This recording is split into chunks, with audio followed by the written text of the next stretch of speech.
नमस्कार, बहुत स्वागत है आपका। आप देख रहे हैं न्यूज का एक्स-रे और मैं हूं आपके साथ मृदुल शर्मा।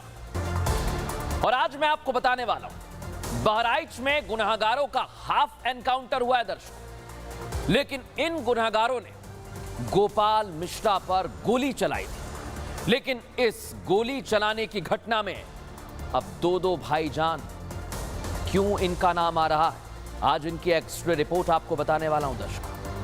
लेकिन आप सोचिए, बहराइच के मामले में पुलिस अपना काम कर रही है, एक एक चीज देखी जा रही है, परखी जा रही है और काम किया जा रहा है। उत्तर प्रदेश के बहराइच में गोपाल मिश्रा की हत्या के 100 घंटे बाद सरफराज और तालीम का एनकाउंटर हो गया दर्शकों, हाफ एनकाउंटर। गोपाल मिश्रा की हत्या पर जो लोग मुंह सिले हुए बैठे थे, मौन धारण किए हुए बैठे थे, अब सीएम योगी की पुलिस के हाफ एनकाउंटर पर मजहबी शोर मचाने लगे हैं। मजहबी शोर तक तो ठीक था, लेकिन अब कुछ भाईजान हैं जो मुस्लिम भाइयों को भड़काने में लगे हुए हैं, बहराइच का माहौल खराब करने की कोशिश में लगे हुए हैं। कौन है वो भड़काऊ मौलाना?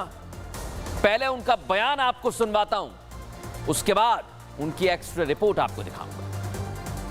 वह झंडा लहराया जा रहा है तो फिर फूल तो बरसेंगे नहीं। जो हुआ तो यही होना था, कुदरत का कानून है। आप घरों में भी घुस जाओगे, डीजे पे गालियां भी बकोगे, धर्म को भी गालियां बकोगे, हमारे लोगों को भी गालियां बकोगे, एक समुदाय, मुसलमान समुदाय को गाली बकोगे और फिर ये भी कहोगे कि मुसलमान रिएक्ट ना करें।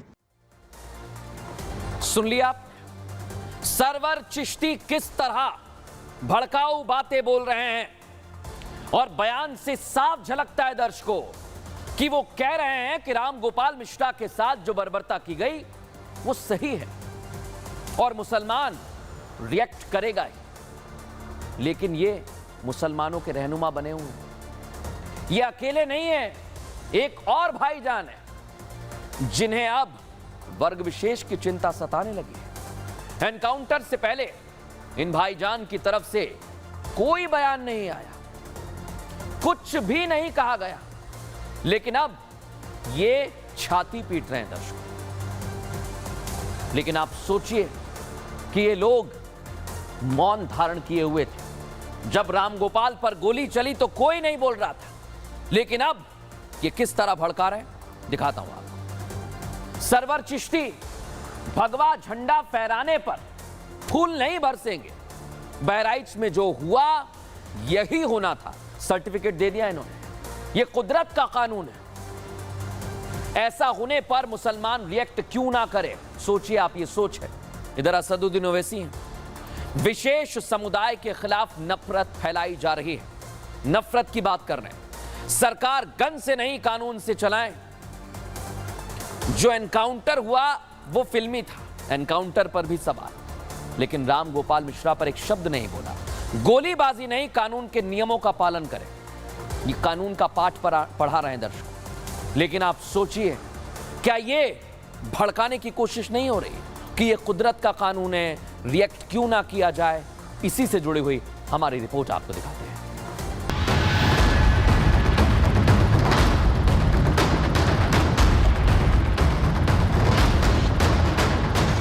तो स्पोर्ट्स मंत्री से अपील करेंगे कि जो निशाने पे मार रहे हैं, 200 एनकाउंटर ऐसे निशाने पे मारे हैं, इनको ओलंपिक भी जाइए, भारत को गोल्ड मेडल सिल्वर मेडल ला लेंगे। एक मजाक बना के रख दिए।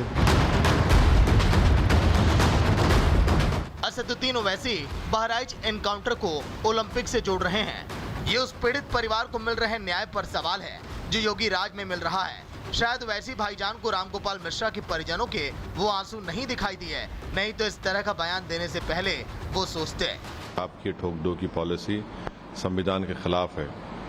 आप उत्तर प्रदेश को चलाइए संविधान से, रूल ऑफ लॉ से चलाइए, रूल बाय गन से मत चलाइए, क्योंकि एक बार अगर कोई गलत चीज का आप आगाज कर देंगे तो वो गलती चलते रहेगी और कोई भी किसी को उठाकर गोली मार देगा। ऐसे तो कोई भी किसी को गोली मार देंगे, बात तो सही वैसी साहब, लेकिन क्या जिस तरह सरफराज और बाकी आरोपियों ने रामगोपाल मिश्रा को गोलियों से छलनी किया, तब ये बयान क्यों नहीं आया? क्या ये मजहब देखकर बयानबाजी नहीं है? खैर, आप मुसलमानों के बड़े नेता होने का दावा करते हैं तो आप सियासत तो करेंगे ही, लेकिन समाजवादी पार्टी के मुखिया अखिलेश यादव भी अपने MY समीकरण को साधते हुए बढ़ रहे हैं। अखिलेश यादव भी आरोपियों के समर्थन में दिखाई दे रहे हैं, एनकाउंटर पर सवाल खड़े कर रहे हैं और तो और कह रहे हैं कि नफरत बढ़ाने का सरकार को नया तरीका मिल गया है। लेकिन बीजेपी साफ कह चुकी है कि प्रदेश में लॉ एंड ऑर्डर को मेंटेन रखेंगे।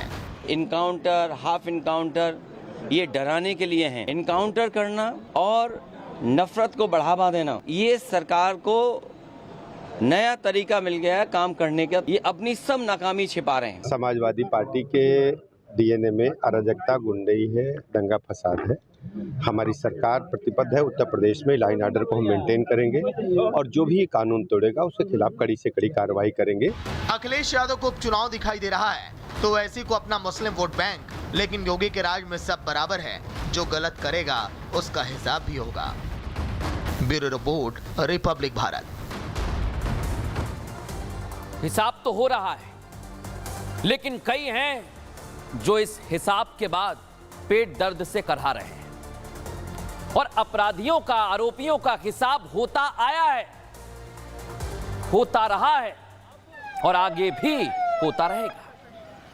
बहराइच कांड में शामिल 5 आरोपियों को आज मुख्य न्यायिक मजिस्ट्रेट के सामने पेश किया गया है। तस्वीरें आप देख लीजिए दर्शक, जिसके बाद 5 आरोपियों को 29 अक्टूबर तक जेल भेज दिया है।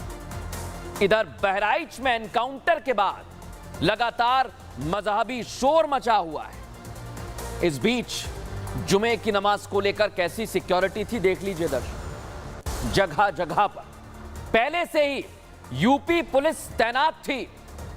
योगी आदित्यनाथ भी आदेश दे चुके थे कि अलर्ट मोड पे रहना है। और जो नफरती मौलाना है, उन्होंने तो पूरी कोशिश की थी, माहौल बिगाड़ने की पूरी प्लानिंग कर रखी थी, लेकिन योगी की पुलिस ने उनका पूरा प्लान फेल कर दिया है। वो अपने मंसूबों में कामयाब नहीं हो पाए। दोनों तस्वीर आपके सामने रख रहा हूं दर्शक। जुमे की नमाज को लेकर जमीन के साथ आसमान से भी निगरानी की जा रही थी। नीचे पुलिस, इधर महाराजगंज में मस्जिद के ऊपर हेलीकॉप्टर से मॉनिटरिंग की जा रही थी। सोचिए आप, तस्वीर देख लीजिए। जमीन पर PSC के जवान नजर बनाए हुए थे और आसमान में हेलीकॉप्टर से नजर रखी जा रही थी। लेकिन सोचिए दर्शकों, इतना सब कुछ हो रहा है, उसके बाद भी भड़काया जा रहा है। आखिर ये किसका ऑर्डर है? ये बहुत बड़ा सवाल है दर्शकों, क्योंकि बहराइच में इंसाफ जारी है। राम गोपाल मिश्रा की हत्या के 6 आरोपी गिरफ्तार किए जा चुके। 6ठा आरोपी अफजल भी आज गिरफ्तार कर लिया गया। सरफराज और तालीम CJM के सामने आज पेश किया गया है। वहीं अब्दुल, फहीम और गुड्डू को भी पेश किया गया है। 5 आरोपियों को 29 अक्टूबर तक जेल भेज दिया है दर्शकों। लेकिन सोचिए दर्शकों, एक तरफ कानून अपना काम कर रहा है, पुलिस अपना काम कर रही है, लेकिन कई मौलाना हैं जो भड़काने से अब भी बाज नहीं आ रहे। रिपोर्ट आपको दिखाता हूं।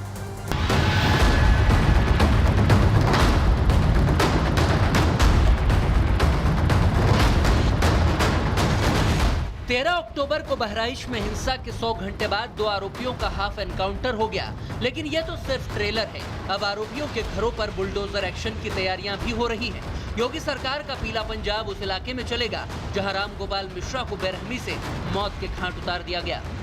अगर तस्वीरें हम आपको दिखाएं तो आप देखिएगा, इस मकान को भी जो है वो रेड क्रॉस से चिन्हित किया गया है। इसके साथ ही इस बाजार में कई ऐसे मकान हैं जिन मकानों को चिन्हित किया गया है और अब आने वाले वक्त में इन मकानों पर बुलडोजर जो है वो चल सकता है। मेरे विजय सचिन, एक बार अगर आपको पीछे दिखाएंगे तो ये वो उस आरोपी का घर है जिस आरोपी को फिलहाल पुलिस ने जो है वो गिरफ्तार कर लिया है। और इस महाराजगंज बाजार में तकरीबन 30 से 40 ऐसी दुकानें और मकान हैं जिन मकानों को इस बुलडोजर एक्शन के तहत चिन्हित किया गया है। मकानों और दुकानों को चिन्हित किया जा चुका है, लाल निशान भी लगाया गया है और अब सिर्फ इंतजार है बुलडोजर के गरजने का। एक तरफ बुलडोजर तैयार खड़ा है तो दूसरी तरफ पुलिस पूछताछ में आरोपियों ने खुलासा किया है। रामगोपाल मिश्रा पर जिस हथियार से गोली चलाई गई उसे भी पुलिस ने बरामद कर लिया है। सरफराज और तालिम ने पुलिस को इस बात की जानकारी दी कि उन्होंने मर्डर वेपन जिससे रामगोपाल की हत्या की गई थी उस वेपन को कहां पर छिपाया है, और ये वही स्पॉट है जिस जगह पर उन लोगों ने उस मर्डर वेपन को छिपाया हुआ था और इस मर्डर वेपन को लोड करके यहां पर छिपाया गया था। जब पुलिस के साथ तालिम और सरफराज यहां पर पहुंचते हैं, वो मौका पाकर पुलिस पर फायर करते हैं और इस जंगलों में भागकर यहां से सीधा नेपाल जाने की फिराक में थे। रामगोपाल मिश्रा के परिजन गोली का इंसाफ गोली से मांग रहे थे। हाफ एनकाउंटर के बाद वो संतुष्ट है, लेकिन इंसाफ अभी बाकी है और बुलडोजर एक्शन के बाद पूरा हिसाब हो जाएगा। पूरा इंसाफ होगा और इंसाफ होकर रहेगा। दर्शकों, अब खबरों में आगे बढ़ेंगे और आज की हमारी एक और बड़ी खबर, सुपरस्टार सलमान खान लॉरेंस बिश्नोई के टारगेट पर है और बार बार धमकी दी जा रही है। लेकिन आज ऐसा क्या हुआ दर्शकों कि फिर से लॉरेंस बिश्नोई, सलमान खान और धमकी की चर्चा की जाने लगी। आइए जरा इसकी पूरी एक्स्ट्रा रिपोर्ट हमने तैयार की, दिखाता हूं आपको। अभी एनसीपी नेता बाबा सिद्दीकी की हत्या को 6 दिन भी नहीं बीते कि सलमान खान को फिर से धमकी मिलने लगी है और धमकी में साफ साफ लिखा है कि बाबा सिद्दीकी से ज्यादा बुरी हालत सलमान खान की जाएगी। एक्टर सलमान खान की जान खतरे में है। धमकी भी कोई और नहीं, गैंगस्टर लॉरेंस बिश्नोई गैंग का सदस्य दे रहा है दर्शकों। और इस धमकी के बाद से सलमान के घर की तस्वीर मैं आपको दिखाऊंगा, क्योंकि वहां सिक्योरिटी और ज्यादा टाइट कर दी है। हर वक्त उनकी सुरक्षा में तैनात जवानों की संख्या को बढ़ा दिया गया है। जिस तरह से बीते 6 महीने में सलमान को दूसरी बार धमकी मिली है, यह काफी गंभीर मसला है, चिंताजनक है, क्योंकि लॉरेंस बिश्नोई के टारगेट पर सलमान खान लंबे वक्त से है और यह धमकी गैंगस्टर बार बार दे रहा है। लेकिन सोचिए दर्शकों, टारगेट पर भाईजान, क्या होगा, कैसे सिक्योरिटी बढ़ाई जा रही है, पहले रिपोर्ट दिखाते हैं आप।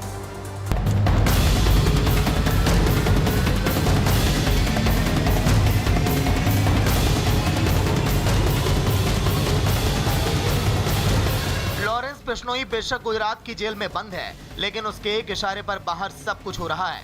उसके गुर्गे बाहर दहशत फैलाए हुए हैं। पहले सलमान खान के दोस्त और एनसीपी नेता बाबा सिद्दीकी की हत्या और फिर उसके बाद लॉरेंस बिश्नोई गैंग का इस मर्डर की जिम्मेदारी लेना, इसी ने सबको दहला कर रख दिया। इतने पर भी लॉरेंस की धमकियां थम नहीं रही।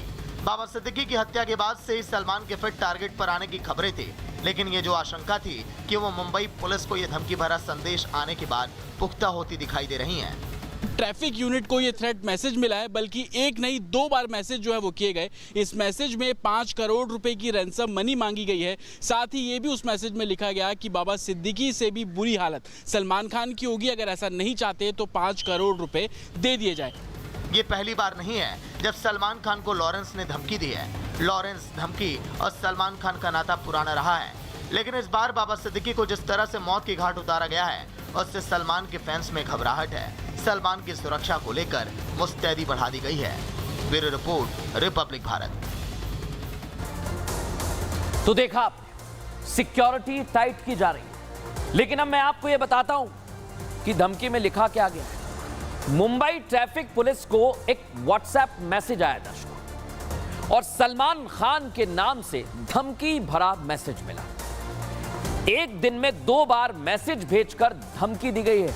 इतना ही नहीं, गुरुवार दोपहर 12:30 बजे और इसके बाद 1:45 पर धमकी दी गई। मैसेज करने वाले ने खुद को लॉरेंस का करीबी बताया। धमकीबाज ने सलमान खान की जान की कीमत तक लगा दी। सोचिए आप, लॉरेंस से दुश्मनी खत्म करने के लिए 5 करोड़ रुपए मांगे गए और सलमान खान का हाल बाबा सिद्दीकी से भी बुरा होगा, यह कहा जा रहा है। धमकी भेजने वाले का नंबर भारत का ही बताया जा रहा है। बाद में मैसेज को डिलीट भी कर दिया गया। सोचिए आप, धमकी फिर बाद में मैसेज डिलीट। अब इसको लेकर पुलिस की टीम जांच कर रही है। लेकिन आप सोचिए, एक के बाद एक के बाद एक धमकी दी जा रही है और अब तो फिरौती भी मांगी जा रही है। एक ही दिन में 2 बार सलमान को धमकी भरे मैसेज दिए गए हैं। अब मुंबई पुलिस सलमान खान की सुरक्षा के कड़े इंतजाम कर रही है।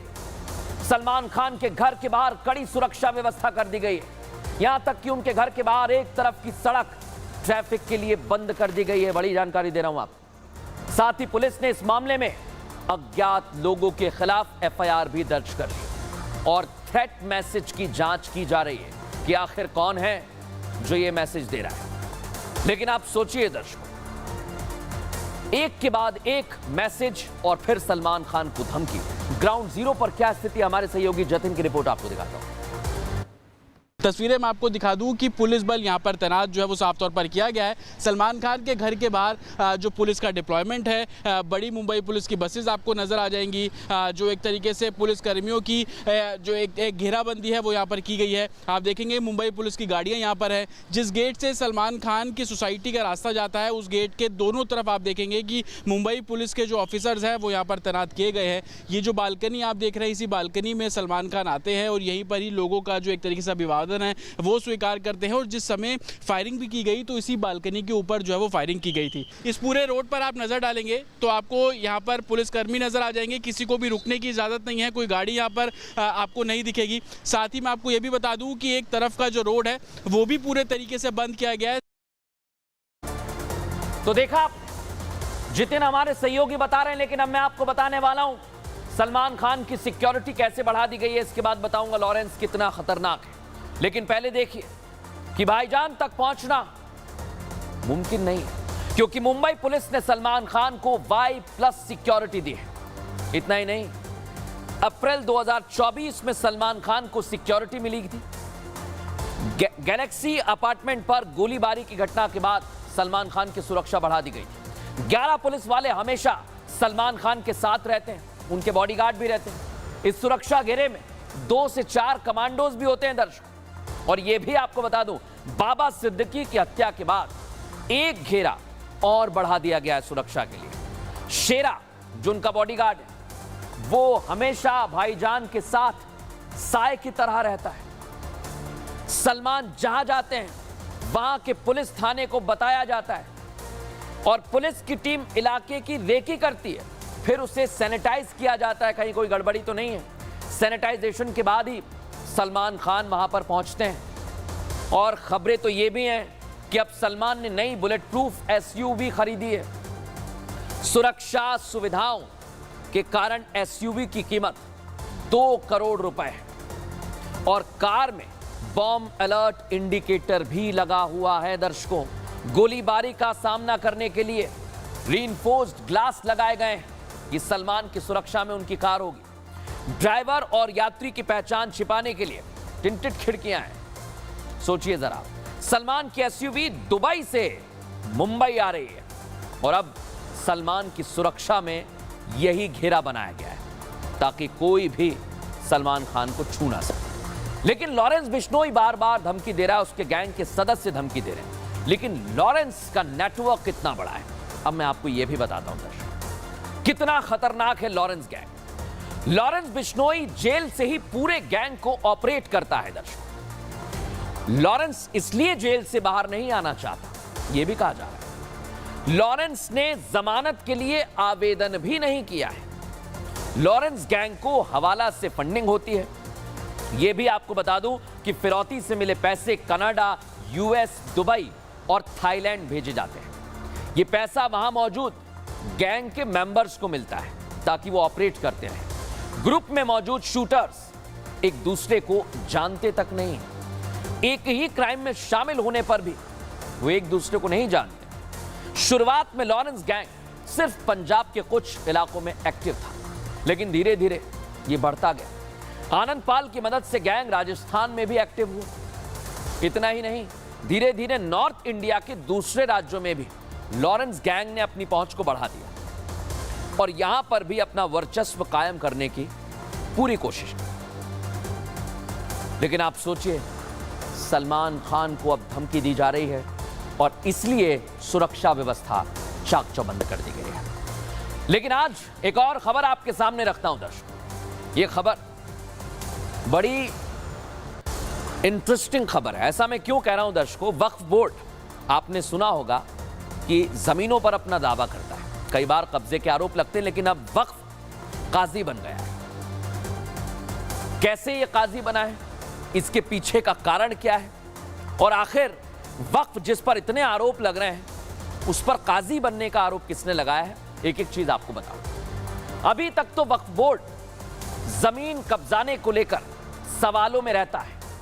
आए दिन खबरें आती हैं कि वक्फ ने किसी सड़क पर अपना दावा ठोक दिया, किसी सरकारी इमारत पर अपना दावा ठोक दिया, किसी मंदिर पर दावा ठोक दिया, किसी गांव पर दावा ठोक दिया, पार्लियामेंट तक पर दावा ठोक दिया। लेकिन दर्शकों, अब वक्फ बोर्ड का एक नया घोटाला सामने आ गया। पता चला है कि वक्फ बोर्ड अब काजी बन गया है। काजी जो निकाह पढ़ाता है, निकाह पढ़ाने वाला काजी। और यह जानकारी हवा हवाई नहीं है। इसे लेकर कर्नाटक हाई कोर्ट ने कर्नाटक सरकार को एक नोटिस जारी किया है।